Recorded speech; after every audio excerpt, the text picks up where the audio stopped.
Well, it's absolutely amazing to see David Maines on the road again. Wow. And bittersweet to know that Homer and Shirley Cantillon are reunited. Well, growing up, Sarah Kovac was the only child in her class with a disability, setting her apart as odd and unpopular. Today, she is a bright beacon of hope who inspires thousands. She's living a life of purpose and joy in capable arms. Now, I know whose arms are embracing you with grace, Sarah, but this has to be a play on words because you are incapable of many things. Right. But wow, you nursed a baby before coming on this set. Right. And go ahead and have a sip of tea. Oh yes, well I was going to do that. I've got a little bit of a sore throat anyway, so. Unbelievable. AMC. Right. Stands for? Arthrogryposis Multiplex Congenita. Now, you will not hear me attempt to say that. But, you know, as recently as this past fall, a young woman brought this rare condition to the fore on X Factor. Right. In fact, made the top 10. We're going to see a little footage here of Ryan Page, 13 years old. This is the exact same condition. Correct. Club feet and curved hands. It depends In on the this person. category? Sometimes she doesn't appear to have any issues with her legs, and I don't either. But Clearly. it's very common for the legs to be affected, the feet and the spine, and so Ryan and I actually got off a little bit easy as far as AMC goes, if you want to look at it that way. Much worse. Yes. You impressed me telling me one of the ways you keep fit, a pedal-powered kayak. I was so excited to get that. I actually didn't know they existed until a couple of years ago, and they're made by Hobie. It's called a Mirage Drive, and they've got little flippers underneath the kayak. So when you pedal, the little flippers go like a little penguin and makes the boat go through the water that way. So when I wrote my book, I used my advance to buy one because I've never had a physical sport that I could really get into because I'm sort of physically fragile, and you know there are a lot of things I can't do. So I was really excited to get that. How rare is this? It occurs in about 1 in 4,000 live births. Just reading about your parents in that moment of new baby, only child.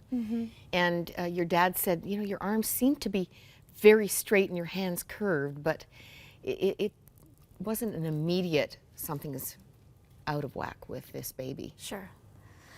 Yeah, I mean, what you read is about the only time we've ever really talked about that moment. I've got that interview at the end of my book. But for them, you know, in the 80s, sonograms weren't what they are today, and they had no idea that I had a disability until that moment I was born. So I'm sure, you know, new babies look funny anyway. They're, you know, all colors and covered in goop and curled up, and so I'm sure they didn't really understand what was happening immediately. But the doctors whisked me away, and pretty soon they knew that there was something not right. You call your parents your heroes. Yes. They embraced this. Yes. I'm sure that it took time, you know, I'm sure that it was something they had to grieve because you don't ever expect your child to have to deal with something like that. And you don't expect that to be your parenting experience. And, but they have dealt with it and moved forward with it beautifully, and I think I can't imagine having better parents that would have dealt with it any better than them. I love their heart. They said you were special in ways that had nothing to do with special needs. Right. We see it now, but oh dear, the journey, tough. Yeah. Tough for a long time. Yes, and I mean, there were times that I was so depressed that I considered suicide. And I've always, you know, we're a creative family, so there's a lot of emotions that run very deep in my family. My mom's an artist and my dad's a musician, and I played some music growing up and did some art and do some writing, so we're all those weird creative types. So, you know, it's not unusual to think that I would have some deep melancholy sort of emotions, but it took some time for me to really work through those things and get to a place where that depression is rare, you know.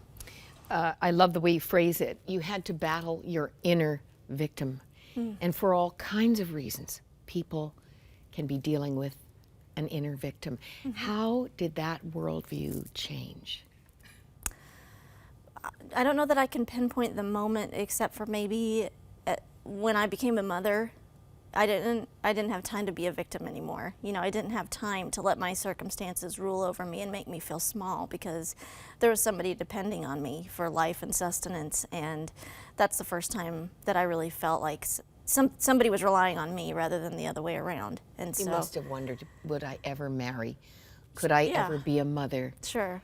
And would somebody be able to accept me and even love the parts about me that are flawed and that aren't what they should be?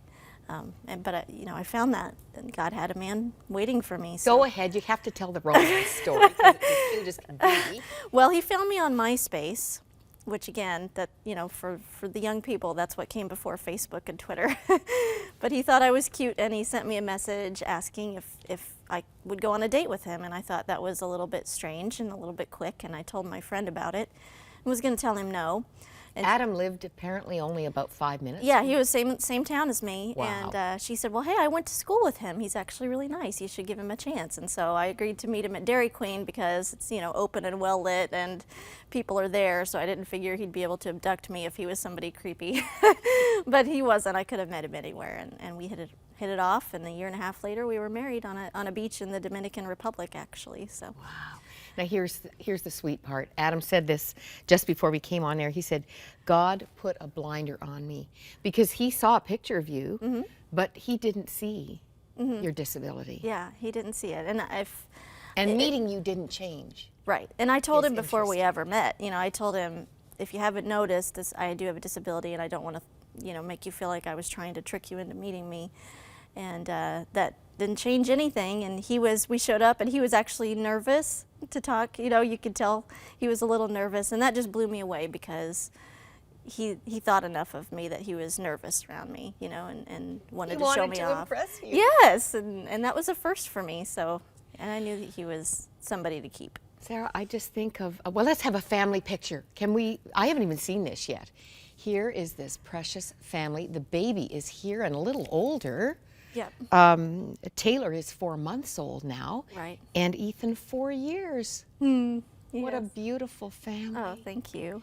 Now here's just a neat insight, because I wasn't in the room when you were nursing, but I said I thought, well, you can hold the baby while nursing. This is kind of you could have had surgery and it was considered to straighten out your hands, but what God permitted here is actually a blessing for a mom. Absolutely. And there was a point where I was in occupational therapy. They were having me do things, you know, to try to help me to use my hands more, and they tried to help me to straighten my fingers out more, and I would cheat. I like to do things my own way. I didn't want them telling me how to. So, you know, if my therapist got on a phone call or something, I would cheat and, you know, finish up the game, and they pretty soon said, well, maybe she's better on her own. So I'm sort of a therapy flunky, but I'm really glad that it happened that way, because my hands being curled under helped me to carry my children and other things. So it was a blessing that it happened that way. Now you've been asked billions of times, but food preparation, making meals. I'm just thinking of all the things that, changing diapers, putting on makeup with your feet, Right. Yeah. making dinner. Well, see, I can cook, but I married a man who is a good cook, so I don't have to cook very often. Thank goodness. I do breakfast, but not usually dinner. But yeah, my mom works for an architect, and so they got me an architect's chair that sits about the same level as the counter, so I can sit in the chair and use my feet. It used to be that I would have to hop up on the counter, sit on the counter, and use my feet if I wanted to prepare any kind of food, but now I can kind of roll around the kitchen and do things that way. There's always a way, you know, even if it took us 20 years to figure it out, you know, it seems like God always provides a way for me to do what I need to do, and to do it with, you know, in a way that is even easier for me than I would have expected. Talk about these capable arms of grace that have brought you to this place, Sarah.